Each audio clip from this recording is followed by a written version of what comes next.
యువడబ్బ సొత్తు కాదురా టాలెంటు అన్నట్టు బీహార్ ముజఫర్పూర్లో ఉండే ఈ అవినాష్ కుమార్ అనే టీనేజ్ పిల్లగాడు పెద్ద ఇచ్చంద్రమే చేసి చూపెట్టిండు కదా. ఏడంటే 7,000 రూపాయల ఖర్చుతోటి ఈ గాలి మోటార్ తయారు చేసి పొలాలలో టెస్ట్ రైడ్ చేసి ఎగిరి చూపెట్టిండు ఇట్లా మొన్న. మరి గాలి మోటార్ అంటున్నారు 7,000 ఖర్చుతో తయారవుడైంది అని పరిచయం అవుతున్నారు కావచ్చు. తక్కువ ఖర్చుతోటి తయారు చేయాలని ముందే డిసైడ్ అయిందంట. అందుకే వేస్ట్గా పడేసే పాత సామాన్లను అవసరం ఉన్న తీరులా మోల్డింగ్ చేపించి మోటార్లు ఫిట్ చేపించినట. ఇక రెక్కలు, టైర్లు, ఫ్యాన్ బ్లేడ్లు మొత్తం పాత సామాన్లేనట. ఖాళీ బ్యాటరీలు, మోటార్లు మాత్రం కొత్తవి ఉన్నట్టున్నాయి.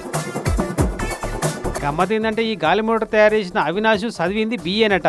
అయినా చదువుతోని సంబంధం లేకుండా ఇంజనీరింగ్లు, సైన్స్ అండ్ టెక్నాలజీలలో తలవండేటట్టు చదివిన వాళ్ళకు సాధ్యం కాని తీర్లా గాలి మోటార్ తయారు చేసిండు.